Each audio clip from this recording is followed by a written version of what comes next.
Olá pessoal, dando continuidade à aula de sistema cardiovascular, partimos agora para os fármacos que são utilizados para, como vamos ver, não só para o tratamento da hipertensão arterial, mas também para a angina, que são os chamados vasodilatadores diretos. Dá para se entender por que eles são utilizados para a hipertensão, do que nós já construímos esse conhecimento no sentido de que a vasodilatação reduz a resistência vascular periférica e, portanto, reduz a pressão arterial. Eles são classificados em nitratos orgânicos, nitratos porque eles possuem a capacidade de doar óxido nítrico, né, como a gente vai ver, gerar óxido nítrico. E, portanto, então, dentro dos nitratos orgânicos, o nitroprussiato, o dinitrato de isosorbida, o trinitrato de glicerila são exemplos. E a hidralazina e o minoxidil são vasodilatadores diretos. Então, os nitratos orgânicos, conforme eu falei, são aqueles fármacos cuja fórmula são capazes, depois de uma oxidação, sofrer, então, reações com geralmente grupos sulfidrílicos no tecido. Então, esses grupos sulfidrílicos são geralmente proteínas, etc. E esta reação culminar na liberação de óxido nítrico. E a gente já comentou ao longo dessa aula que o óxido nítrico é um potente vasodilatador. Normalmente, então, o nitroprussiato de sódio, então, o óxido nítrico, então, é o responsável. O fato desses nitratos terem a capacidade de, ao sofrer oxidação, reagir com esses grupamentos sulfidrílicos e de liberar óxido nítrico, esse é o mecanismo de vasodilatação dos mesmos. O nitroprussiato de sódio é utilizado normalmente em emergências, através de uma infusão intravenosa. O dinitrato de isosorbida, devido à sua longa duração, né, um nitrato de longa duração, tem um tempo de meia-vida bastante longo, pode ser utilizado tanto por via oral quanto sublingual em algumas emergências, né, quando hipertensivas, e o trinitrato de glicerila é de curta duração, normalmente é utilizado, então, é o princípio daqueles adesivos de liberação transdérmico, normalmente por tratamento da angina, né? São utilizados, então, para justamente dilatar vasos, como, por exemplo, né, ali próximos ao coração.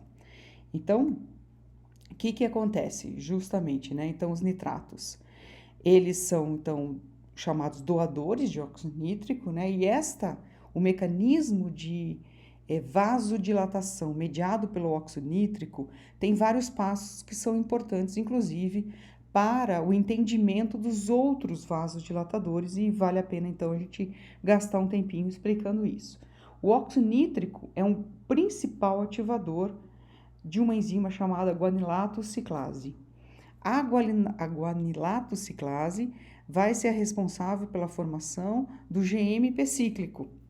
E o GMP cíclico vai, então, estimular o extravasamento de potássio. Então, ao sair potássio, né, o meio intracelular na musculatura lisa vascular vai se tornar mais eletronegativa e, portanto, essa eletronegatividade vai reduzir a abertura dos canais de cálcio, voltagem dependentes. Então, não entrando cálcio, ao não entrar cálcio, o músculo liso vascular relaxa. Isso nós já vimos que a entrada de cálcio é imprescindível para a contração do músculo liso vascular, como a gente viu os bloqueadores de canais de cálcio como um possível interferência, né, farmacológica para produzir a vasodilatação, certo? Então, o óxido nítrico, através desses mecanismos, vai produzir, então, os nitratos, de maneira geral, produzir tanto a vasodilatação arterial quanto a vasodilatação venosa. Então, tanto vai reduzir a resistência vascular periférica, quanto diminuir o retorno venoso. Isso dado pelas reduções tanto da pré-carga quanto da pós-carga. Então, da pré-carga está relacionado então a uma vasodilatação venosa, aumentando a capacitância dos vasos em armazenar esse conteúdo e diminuindo o retorno venoso. Então, esses nitratos possuem como efeitos colaterais a cefaleia, a hipotensão postural, de novo, né? Então, quando dilata, dilata, diminui a capacidade de se ajustar à mudança, rapidamente à mudança de postura. Possui, então, uma taquicardia reflexa devido à vasodilatação e alguns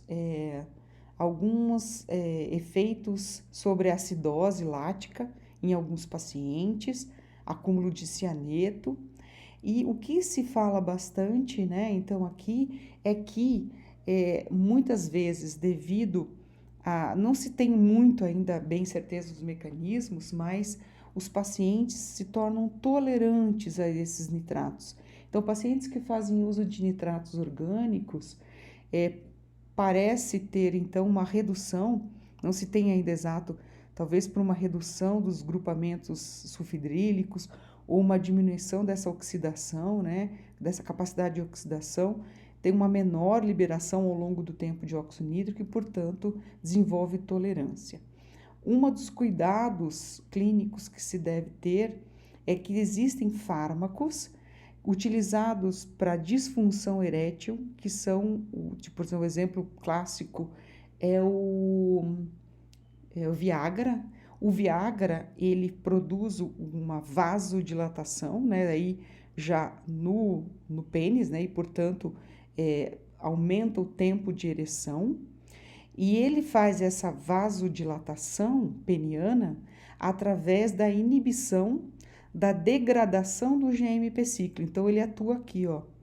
Então, uma vez formado, né, ativado o ganelato ciclase e formado o GMP cíclico, o GMP cíclico, ele é degradado através de uma ação de um grupo de enzimas chamado fosfodiesterase. E essas fosfodiesterases é que são inibidas pelos fármacos como o Viagra. Então, o Viagra, né, esses inibidores da fosfodiesterase, aumentam o tempo, né, de ação do GMP cíclico por diminuir a quebra dele, o metabolismo dele. E se, então, associado a um nitrato orgânico, veja, então, vamos dizer, a pessoa, né, um homem está fazendo uso do nitrato orgânico. Então, ele produz essa oxidação, liberação de óxido nítrico, ativa a guanilato ciclase, produz GMP cíclico, o qual, então, estimula os canais de potássio, possui extravasamento de potássio e, portanto, aumento, né, dessa eletronegatividade e redução do cálcio produz o relaxamento do músculo lisovascular. Se ele, por acaso, então, está tomando o inibidor da enzima que degrada o GMP cíclico, veja que é uma sobreposição dos mecanismos de vasodilatação. Então, pode ocorrer uma hipotensão severa, desmaios, etc., né? Então, pode ser bastante compromissor. Então, clinicamente não se pode associar esses inibidores da fosfodiesterase de GMP cíclico, normalmente esse é fosfodiesterase do tipo 5, que degrada o GMP cíclico ali nos vasos penianos. Então, a inibição da fosfodiesterase aumenta a disponibilidade do GMP cíclico, que, se ativado por um doador de óxido nítrico como nitrato, pode comprometer e produzir uma hipotensão severa. A hidralazina, que é um outro vasodilatador, ela não depende da liberação de óxido nítrico. No entanto, ela é um ativador da guanilato ciclase. Então, o mecanismo de ação da hidralazina é justamente esse, ativação da enzima guanilato ciclase. Portanto, ativa a guanilato ciclase, aumenta o GMP cíclico, que estimula o extravasamento de potássio, deixa o meio intracelular mais eletronegativo e diminui a abertura, o tempo, a probabilidade de abertura dos canais de cálcio ao reduzir o cálcio intracelular, produz então um relaxamento do músculo liso vascular. Então, esse também, a hidralazina, não se recomenda, né, ser associado com os inibidores da fosfodiesterase, né, os medicamentos da classe do Viagra. Ela possui, então, mecanismos vasodilatadores arteriais, primordialmente, diminuindo a resistência vascular periférica. E possui como efeito colateral a cefaleia, a hipotensão postural e a taquicardia reflexa. Já o minoxidil e o diazóxido, agora sim, não atuam via nem guanilato ciclase, nem GMP cíclico. Eles já estão, então, relacionados à abertura dos canais de potássio. Então, ativam os canais e o potássio, então, o potássio tem o extravasamento, forma-se, então, uma eletronegatividade e diminuição da entrada de cálcio intracelular pelos canais de cálcio voltagem dependentes. Há uma redução do cálcio intracelular e relaxamento do vaso. E, portanto, também, assim como a hidralazina, há uma vasodilatação arterial, uma redução da resistência vascular periférica e os efeitos são bastante semelhantes à hidralazina. Possui, então, como efeito colateral a cefaleia, a hipotensão postural e a taquicardia reflexa. O minoxidil e o diazóxido muitas vezes têm sido utilizados para o tratamento, inclusive, da alopécia, né, da queda de cabelos. Então, ele estimula a vasodilatação e um aumento do fluxo sanguíneo para as terminações, né, para as terminações ali no cabelo, por exemplo, e uma vida maior das raízes capilares. E, portanto, então, muitos conhecem o minoxidil como esse efeito de preservação das raízes capilares por aumento do fluxo sanguíneo nessas regiões em que não tem o cabelo. Bom, então assim a gente conclui os vasodilatadores, né, os vasodilatadores diretos, que aí então se conclui como os nitratos orgânicos, a hidralazina e o minoxidil. Outros fármacos que de fato então são utilizados, se a gente for ver ali num protocolo de tratamento de hipertensão arterial, assim que a hipertensão arterial é detectada, muitas vezes o primeiro fármaco a ser indicado é a adição de um diurético. Conforme nós discutimos na aula de introdução, né, daquele sistema cardiovascular de maneira geral, todo esse equilíbrio, né, de eletrólitos e toda essa influência da filtração do glomerular lá no rim é imprescindível para esse equilíbrio dos íons, mas também para o volume, tanto que vai ser excretado, tanto quanto o volume que vai ser reabsorvido.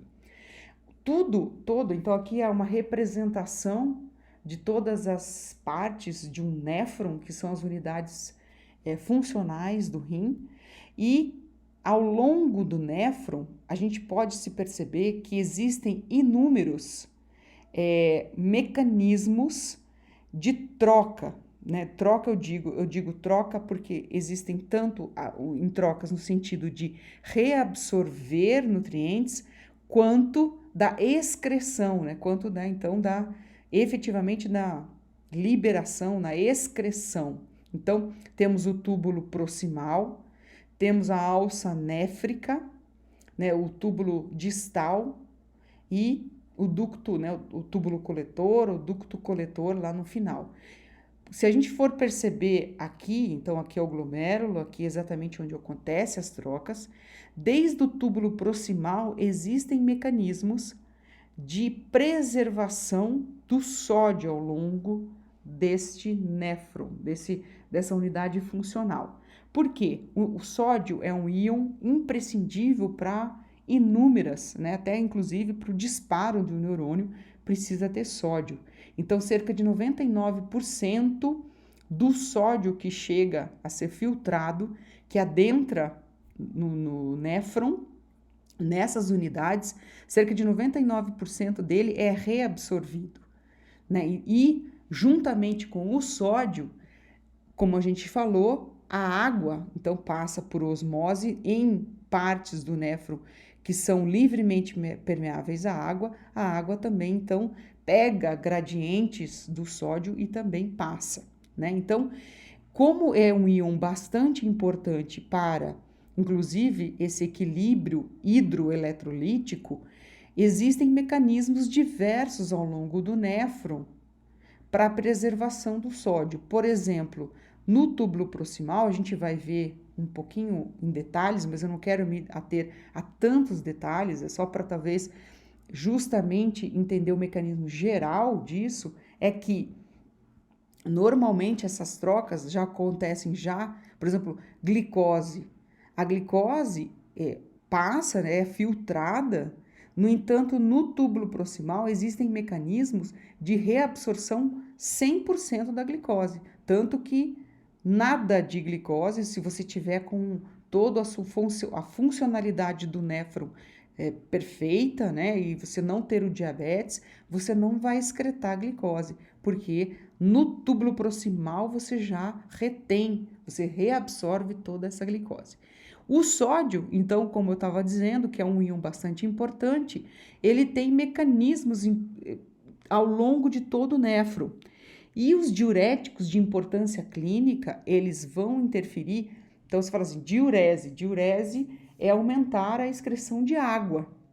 Mas nem, né, assim, exceto alguns mais novos diuréticos que estão sendo introduzidos agora na clínica, que mexem com as aquaporinas, que são os poros para a água, que estão localizados mais lá no ducto coletor.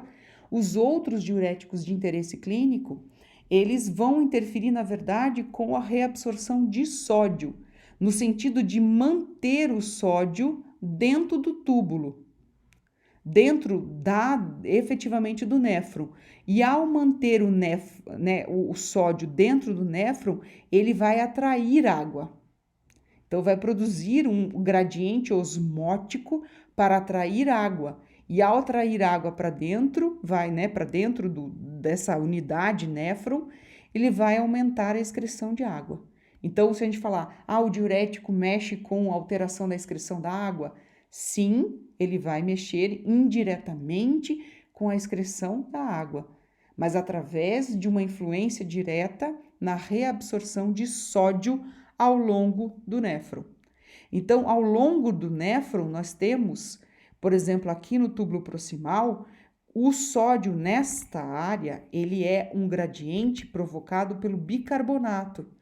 Então, aqui tem transportadores, conforme a gente vai ver, que vão trocar, aqui inclusive, regular o pH da nossa urina, né? Aqui já começam a produzir, então, uma troca de prótons e sódio.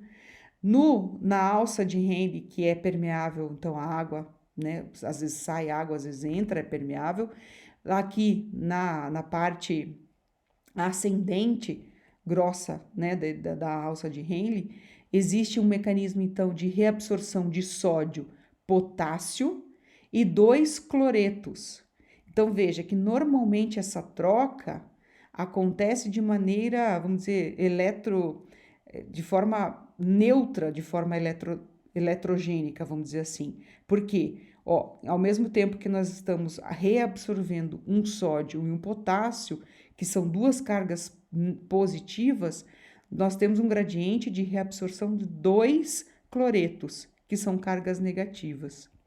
Então, veja, aqui de novamente, mostrando que existe bombas, então, de reabsorção de sódio, ao mesmo tempo potássio, ao mesmo tempo 2 cloretos, né? Lá no túbulo distal existe, então, a troca NaCl, existe, então, lá no fim do néfron, esta troca, essa reabsorção de sódio é mediada muitas vezes por hormônios, como o hormônio antidiurético, que tem a ver agora com a água, né, que vai formar aquaporinas, então ele vai reter mais água.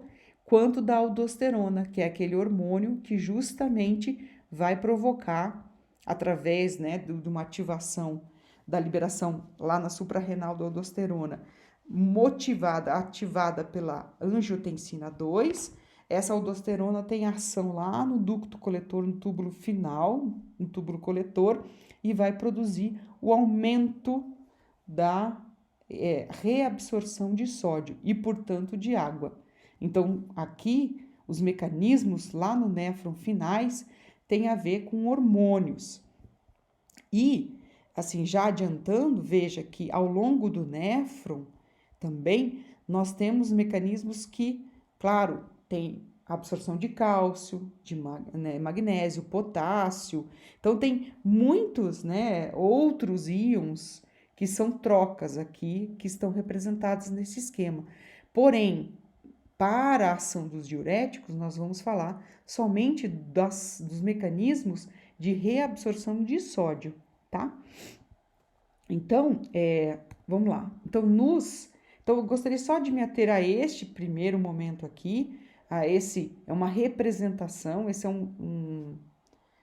uma figura do Hangdale, do nosso livro base que está na nossa bibliografia. Então, veja, nós estamos agora no túbulo proximal, em que eu falei que a troca neste é por bicarbonato. Então, se troca próton por sódio. Então, como que é a representação desse esquema aqui? Aqui nós temos o mecanismo da membrana basolateral, que é o componente de sangue. E aqui, neste ponto aqui, é a luz do néfron, então onde que efetivamente o filtrado está passando. E aqui é onde que a gente, então, se a gente for pensar no mecanismo da luz para esse componente daqui, é o que esse sentido aqui da luz para o sangue é o componente de reabsorção. Então, ao longo de todo o néfron, há um trabalho de uma bomba que é a sódio-potássio ATPase, que cria um gradiente que vai proporcionar a reabsorção de sódio ao longo de todo o néfron. Então, ela é uma ATPase porque ela gasta ATP para fazer isso. Então, o que ela vai fazer? Esta bomba que está na membrana basolateral, ela vai pegar o sódio intracelular e vai jogar para o sangue, ou seja, vai produzir a reabsorção de sódio. No entanto, ela troca por um potássio. De novo, todas essas bombas têm, de maneira geral, um princípio de gerar uma neutralidade. Ou seja, enquanto uma carga negativa sai, esta bomba joga uma carga positiva aqui, né, para o meio intracelular. Então, o fato trabalho desta bomba estar o tempo todo trabalhando vai gerar, na verdade, um certo déficit de sódio aqui no meio intracelular, que vai, então, proporcionar, como eu falei, um desejo pela reabsorção de sódio. Então, esse é o intuito dessa bomba, é criar esse gradiente, porque esses transportadores que estão agora aqui próximos à luz dos vários pontos, né, nos túbulos proximais, distais, na alça de Henle, etc., elas não precisam de energia, porque justamente esta bomba está fazendo com que haja esse movimento propício de reabsorção de sódio. Esta bomba, neste caso do túbulo proximal, ela está indicada aqui como A, que é o antiporte, ou seja, enquanto que ela puxa um sódio que possivelmente está ligado a um carboneto, né? Por isso que é um bicarbonato de sódio, ela puxa esse sódio, ao entanto, antiporte, porque ela precisa do quê? De um próton para jogar para fora. Então, troca, né? Muitas vezes a gente vai ver ali que ela é cotransporte, então ela puxa o sódio, puxa um potássio, puxa 2 cloretos. Mas nesse caso ela precisa trocar um sódio por um próton. O próton vem justamente então da ação, né, da formação de água e gás carbônico que está aqui no meio intracelular, proveniente do gás carbônico do metabolismo celular. Ele, então, uma anidrase carbônica produz o bicarbonato, aqui o ácido carbônico, que ele deriva em próton e o íon bicarbonato, né, o íon aqui, e aí o que acontece? Esse próton fica disponível para trocar. Então, neste caso os inibidores dos diuréticos que atuam nesse túbulo distal, o que acontece é que eles vão inibir essa anidrase carbônica. Ao inibir a anidrase carbônica, não vão ter próton suficiente para que ocorra essa troca.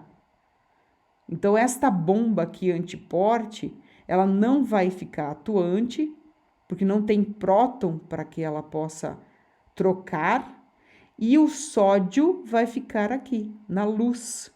Embora essa bomba crie esse gradiente, mas como não tem o próton para trocar, então o sódio continua na luz. O sódio continuando na luz do néfron, esse é o desejo, ele atrai água de forma osmótica e, portanto, aumenta a diurese, certo?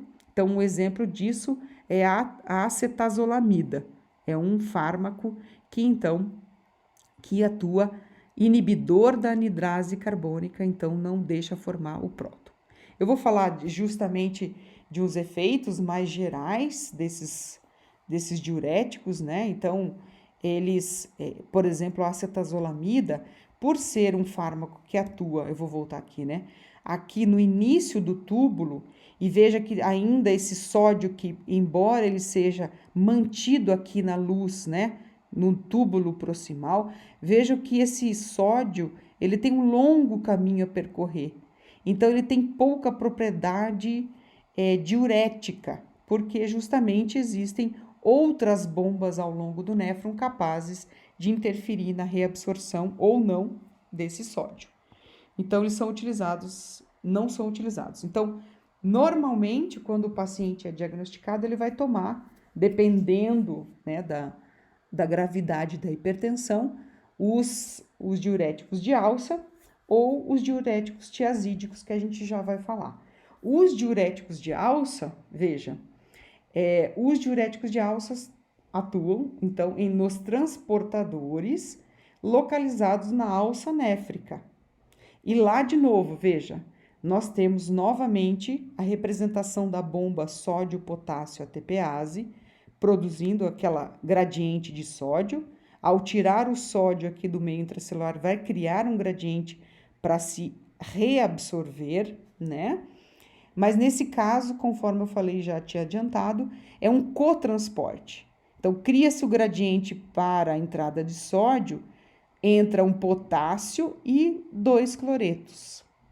Então, os inibidores de alça, que são bastante conhecidos, e o protótipo é a furosemida, que é o princípio do Lasix, que muitas vezes é utilizado em emergência, eles são os diuréticos com maior potência, maior eficácia diurética.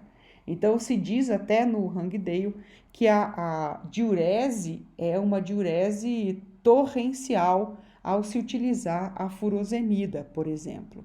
Então, os diuréticos de alça vão inibir esse cotransporte de sódio, potássio e 2 cloretos nas alças néfricas. Ao inibir isso, de novo, se mantém o sódio aqui, né? Se mantém o sódio na luz do néfron, e é esse o intuito, mantendo-se o sódio aqui, mantém-se água. E ao se manter água, aumenta a excreção de sódio e aumenta a excreção de água, certo? Então, esse é o intuito. Esses diuréticos de alça, por inibirem a reabsorção de sódio, que é o principal, ele também provoca um aumento da excreção de potássio. Então, esse, por ser uma diurese torrencial, pode induzir, então, né, uma desidratação no paciente e uma hipotassemia, uma perda importante de potássio. O paciente pode, então, necessitar de um co-tratamento com os chamados diuréticos poupadores de potássio, certo? Então, os diuréticos de alça, né? Então, eles são têm essa rápida absorção pelo trato gastrointestinal, são indicados por edemas pulmonares, essas complicações agudas, né? Então, eles produzem esse efeito bastante significativo, né? Aumentam bastante a diurese, mas tem as suas ações, por exemplo, inclusive de produzir problemas temporariamente no ouvido, né? Então, inclusive, é temporário. Como eu falei, diminuição de outros, uma perda, uma retenção também maior de ácido úrico, produzia reações alérgicas, né? E como eu falei, baixa concentração de potássio no plasma. Os diuréticos tiazídicos, que é a hidroclorotiazida, a clorotiazida, etc., eles também fazem a mesma coisa. Então, veja, de novo, eles atuam lá no túbulo contorcido distal. Normalmente, esses transportadores inibem o sítio do cloreto de ligação. E aqui, novamente, ó, a bomba sódio-potássio ATPase, né, fazendo essa troca sódio-potássio, criando o gradiente. E aqui, então, se acontece o quê? A reabsorção de sódio juntamente com o cloreto, né? Com um íon negativo, um íon positivo aqui, ó, né? Então, é cotransporte. Então, os tiazídicos, os diuréticos tiazídicos, inibem a reabsorção de sódio nesse túbulo contorcido distal, né? Então, veja, mantendo o sódio aqui na luz e, portanto, mantém o sódio aqui e mantém a água, certo? Então, como eu falei, eles são utilizados para hipertensão, insuficiência, podem produzir, né, como eu falei, alterações na excreção de outros, como ácido úrico, certo? Eles precisam de um fluxo renal importante, um fluxo, isso muitas vezes dependendo das prostaglandinas renais, que mantém o fluxo de filtração, né? Por ser derivados das sulfoninamidas, eles podem produzir reações alérgicas também, tá? E como eu falei, muitos desses que perdem potássio, principalmente os diuréticos de alça, que perdem bastante potássio, necessitam do cotratamento com os diuréticos poupadores de potássio. Esses diuréticos poupadores de potássio têm ação lá nos túbulos distais, já no fim, né, que são onde efetivamente que eu comentei com vocês, a absorção de sódio e a absorção de água neste momento, lá no finalzinho do néfro, depende da liberação de hormônios. Por exemplo, o hormônio antidiurético ou vasopressina aumenta, né? Seria, então, esse aumento da entrada de água mediada pelas aquaporinas, né? Então, o hormônio antidiurético aumentaria a quantidade de aquaporinas, né? Então, esse é o hormônio antidiurético, né? Então, uma possível intervenção, mas ainda não explorada, seria um análogo ao hormônio antidiurético, mas não se tem. E se tem, então, efetivamente,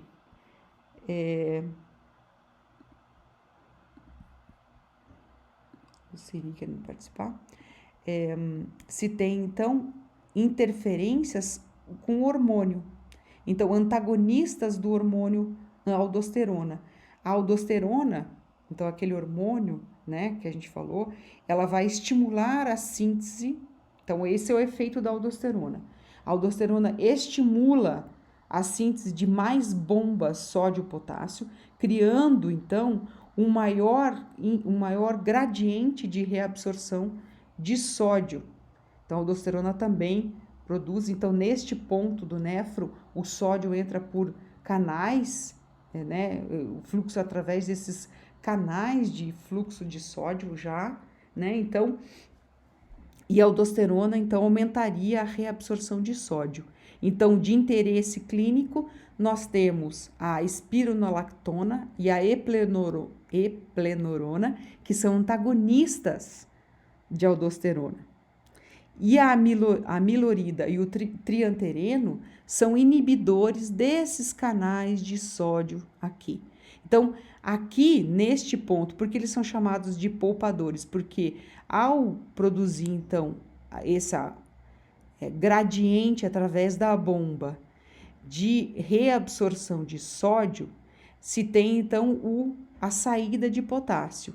Então, as influências de redução na reabsorção de sódio aqui refletem no aumento, né? Então, inibe a reabsorção de sódio e inibe a excreção de potássio. E isso se dá, conforme eu falei, através desses fármacos que vão ter uma influência sobre o influxo de sódio direto ou através de indiretamente de inibir a ação da aldosterona lá no túbulo, nos túbulos finais, certo?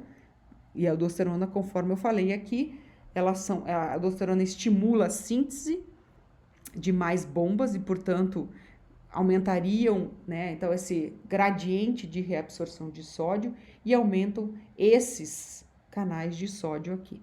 Então, antagonistas de aldosterona, como a espironolactona e eplenorona, podem fazer, então, esse papel. Então, a espironolactona e a eplenorona, que tem ações, vamos dizer assim, com hormônios, podem produzir efeitos hormonais, como a ginecomastia, que é a formação, então, desenvolvimento de mamas em homens, por exemplo, e a formação hirsutismo, que é justamente, então, formação de pelos em locais indesejados em mulheres, né? Então, alguns desses poupadores de potássio, eles não têm uma grande capacidade de produzir uma diurese significativa, mas são imprescindíveis no caso de poupar o potássio. Então, a hipopotassemia é importante se monitorar, né? Então, com os efeitos produzidos pelos diuréticos de alça que perdem potássio, ou os tiazídicos que também perdem potássio, então, normalmente se prescreve um diurético poupador. Então, eles são chamados assim, então esse esquema eu gosto bastante. Então, que os diuréticos de alça, então, aumentam a excreção bastante de sódio, cálcio e potássio. Veja aquele acetazolamida, que é o inibidor da anidrase carbônica, que atua lá no tubo proximal.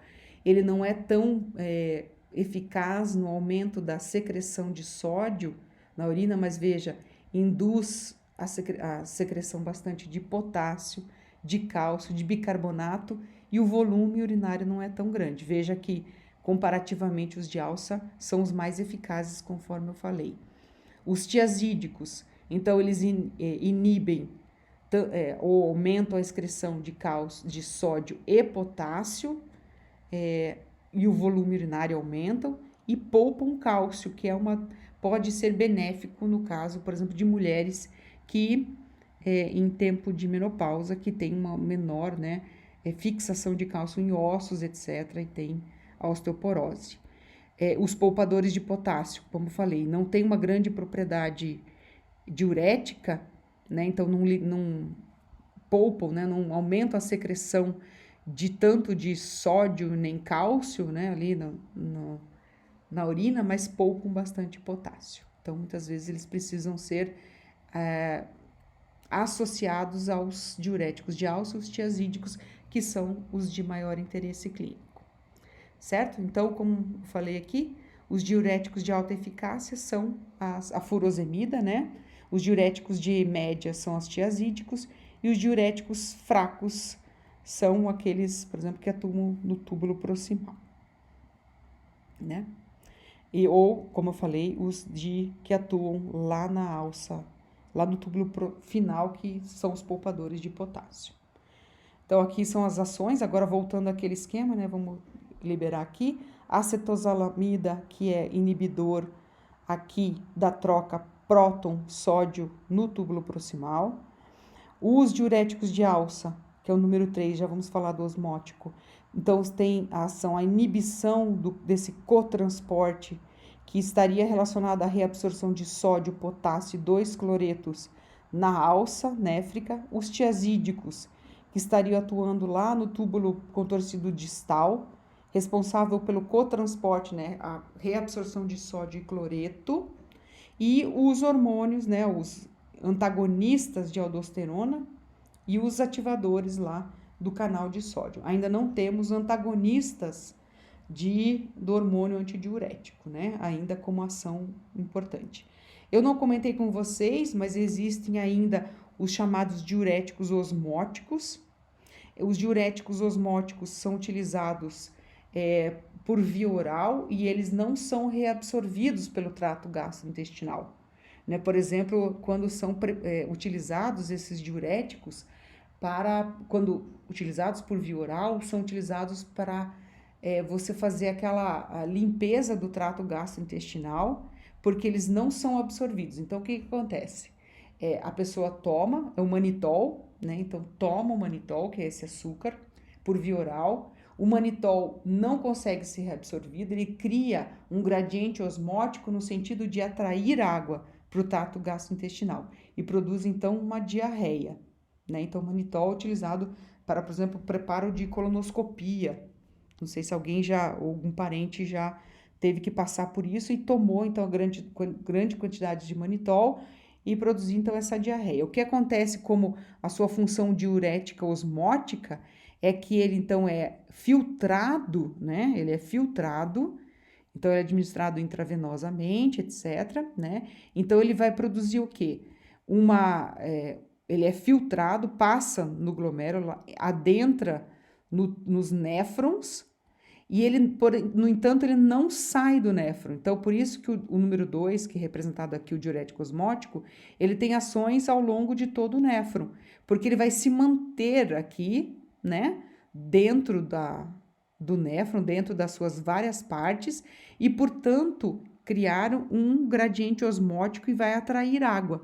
Então, esses diuréticos osmóticos, como o manitol, são utilizados para estimular a diurese, mesmo na não, vamos dizer assim, ação efetiva do rim. Quando o rim está, então, bastante falho, que está com uma insuficiência renal, se administra um diurético osmótico para provocar essa perda de água que independe do funcionamento correto do rim, porque a osmose vai funcionar. A manutenção desses diuréticos osmóticos ao longo do néfron vai produzir uma osmose, né? Vai atrair água e, portanto, aumentar a diurese, né? Então, muitas vezes são utilizados logo, por exemplo, em cirurgias, então, quando quer se drenar e diminuir a formação de edema e o rim ainda não voltou à sua formação, né? Vamos dizer, a sua 100% de atividade, se administra e provoca, então, uma perda de água independente do completo funcionamento do rim, ok? Então, princípios gerais do tratamento, né? Então, normalmente, o paciente deve ser, então, prático, né, para tratamento por via oral, deve ser tolerado. Então, lembrando que os inibidores da ECA, embora tenham uma eficácia bastante importante, muitos pacientes desenvolvem tosse por acúmulo de bradicinina. Então, ele não é tolerado, então são descartados, né? Permitir a administração em menor número possível de tomadas diárias, de preferência em uma única tomada. Nem sempre isso é possível, né? Pacientes com hipertensão leve, iniciar sempre um tratamento com a menor dose possível. E pacientes que estão, então, a hipertensão moderada a severa, considerar o uso de outras drogas, associação ou aumentar a dose, né? Então, precisa ser, então, quantificar, por exemplo, outras doenças, os objetivos terapêuticos, a necessidade do tratamento continuado e seus efeitos adversos. Então, normalmente, após o diagnóstico, já são tomadas as medidas não farmacológicas, uma vez que elas não são, a resposta é inadequada, acontece a monoterapia, né? Um tratamento só, geralmente começa com diurético tiazídico, e aí são associados bloqueadores de canais de cálcio, antagonistas beta-adrenérgicos, inibidores da ECA ou antagonistas de angiotensina. Existe uma resposta inadequada, aumenta-se a dose, né? Então, ou substitui a droga, ou aumenta a dose, ou associa uma segunda. Se nenhuma dessa resposta tiver uma resposta inadequada, associa uma terceira droga, certo? Eu gostaria só, para encerrar essa aula, comentar alguma coisa da angina, né? Então, muitos desses fármacos que nós já falamos podem ser utilizados para o tratamento da angina, que é essa dor, né? Uma sensação de dor e pressão no tórax que geralmente irradia para o membro superior esquerdo e pode estar associada a um esforço físico ou estresse emocional. A causa, né, fisiopatológica é em que, por exemplo, o coração demanda uma maior aporte de oxigênio ou que está associada a uma redução do fluxo sanguíneo para esse coração. Por exemplo, tem uma isquemia cardíaca ali, então diminui o fluxo ou aumenta a demanda. Por exemplo, eu vou fazer um esforço, eu preciso mais oxigênio, o fluxo não está legal, então se produz então essa dor, né? Essa sensação de dor e pressão no tórax, né? Isso pode ser causada por uma aterosclerose coronariana, ou seja, diminuição, né? Então da nutrição, né, do aporte de oxigênio para o músculo cardíaco, ou pode ser por uma agregação plaquetária, né, uma trombose, ou um espasmo arterial, uma vasoconstrição por descarga simpática. Então, às vezes a pessoa tem um fluxo simpático, liberação de noradrenalina, se produz uma vasoconstrição coronariana, ou uma vasoconstrição por uma lesão endotelial ali na região do miocárdio. Então, o que acontece? Essa balanço, né, então, da fisiopatologia é bastante importante, né? Então, uma redução do suprimento de oxigênio ou um aumento da demanda de oxigênio pode precipitar. Isso pode ser, por exemplo, aumento da demanda de oxigênio. O exercício, né? Então, o aumento da frequência cardíaca, né? Pode causar isso, ou uma redução do suprimento de oxigênio por uma oclusão, um vasoespasmo. O frio pode precipitar, né, também esses eventos, ou do infarto, ou própria angina, entre outras causas, né? Então, já que a angina é causada, né, está relacionada a um aumento da demanda de oxigênio ou né, uma redução do fluxo sanguíneo para o músculo cardíaco, o objetivo do tratamento farmacológico é diminuir a demanda de oxigênio, diminuir o trabalho do coração e aumentar o fluxo sanguíneo, o aporte de oxigênio. Então, se a gente fizer isso, por exemplo, como que eu posso diminuir o consumo de oxigênio? A gente já falou. Então, se diminuir a frequência cardíaca, eu diminuo o consumo de oxigênio. Se eu diminuo a pré-carga, por exemplo, produzindo uma vasodilatação venosa, então eu diminuindo o retorno venoso e diminuindo o débito cardíaco, é ótimo. Então eu diminuo a quantidade de sangue que eu tenho que bloquear por aumentar, por exemplo, a capacitância das veias periféricas, ou se eu diminuir a pós-carga, ou seja, a imposição de uma artéria para que eu possa ejetar esse sangue, eu também diminuo o consumo de oxigênio. Eu facilito a vida do coração, no caso aí de consumir oxigênio. Como que eu posso melhorar a perfusão, o aporte de oxigênio? Fazendo uma vasodilatação no sistema coronariano.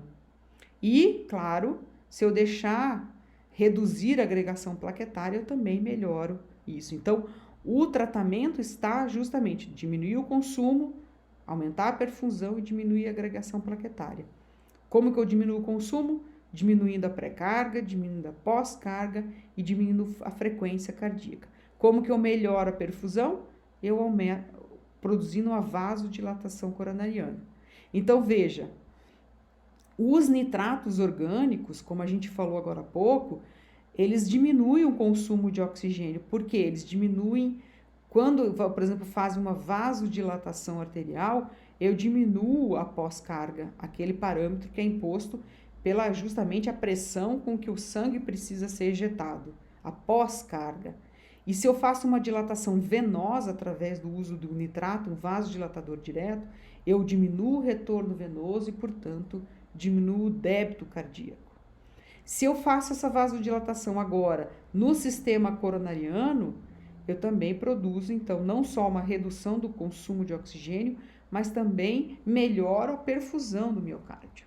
Isso, então, os nitratos, né? Então, o nitroprussiato de sódio, o dinitrato de isosorbido, o trinitrato de glicerila, são exemplos de fármacos utilizados para angina. Por exemplo, consumo de oxigênio pelo beta-bloqueador. Então, os beta-bloqueadores, que são justamente os fármacos que diminuem a ligação, né, a capacidade ou a probabilidade, competem pela ligação da noradrenalina aos receptores beta-1, também são, então, fármacos capazes de diminuir a frequência cardíaca, diminuir a força de contração e, portanto, diminuir o consumo de oxigênio.